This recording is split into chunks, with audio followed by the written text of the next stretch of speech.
It's hard to believe if I were to travel just 70 years ago, this little guide could potentially save my life.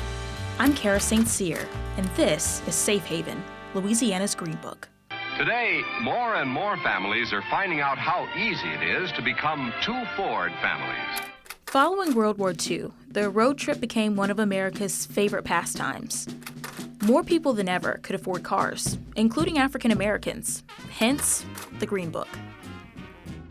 But in cities like New Orleans, Black travelers, both local and visitors, needed other ways to get around, which is why 4 taxi cab services were listed. I'm meeting Monroe Coleman, who knows all about the Big Easy's cab business. Hey, how you doing? Hey. Nice to meet you. I'm Kara. How you doing? Well, nice to meet you. Okay. All right, so I guess we're going to be waiting for one of your cabs to come pick us up and we'll take a ride. Okay, that'd be fine. All right. The fare will be on me. All right. All right. Oh, look, it's coming now.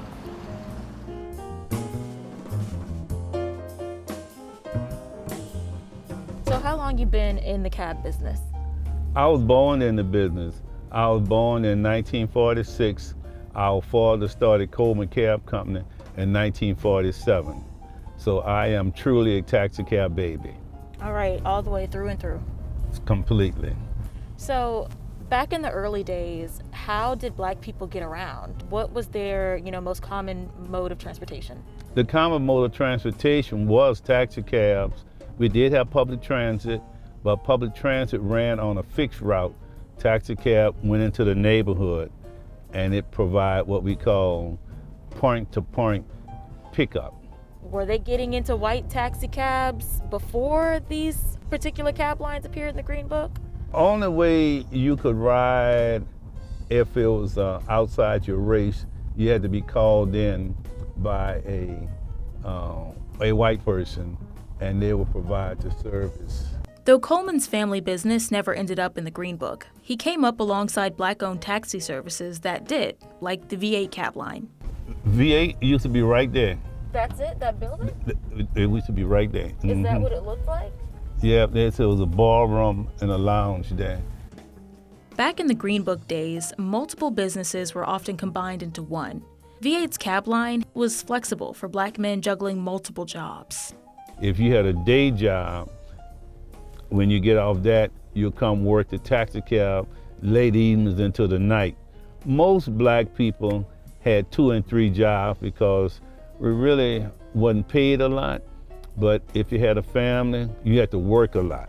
V8 was unique in the fact that it had a building to host cab drivers. Many cab stands only had a street with a sign and a phone on a telephone pole. All right, that's the drop phone. It's a gray box. The cab will park here, and when the phone rang, they would answer it and go pick up the person. Pull over right here at that telephone pole. I had never heard of a drop phone before until Monroe showed me one. Get a close-up of the dial. Oh my goodness, so how old do you think this thing is? It's very old. The phone would hang on here. So you just kind of sit around all day and wait for this to ring? We would be all day because it serviced this area. Okay. So people coming and going would call, and they know where the cab at. So, and the cab know the neighborhood. Mm-hmm. And you, they give your name and everything, because, neighborhoods, they knew people. So were people fighting to answer the phone? No, first in, first out. All right. Yeah, the first call would be right there. All right. And the next call here, and next call here. And then you had other cabs around. So they'll work their way onto the stand. All right. All the Black taxis in the Green Book disappeared after 1955. Only a few buildings and lanes are left as a reminder. I'm shocked that things like the drop phone have survived this long, leaving little pieces of history for the next generation to find. ExxonMobil Baton Rouge is proud to support Safe Haven, Louisiana's Green Book. For more than 100 years, ExxonMobil has made a commitment to workforce diversity and the belief that reflecting on historic race relations is key to shaping a better future.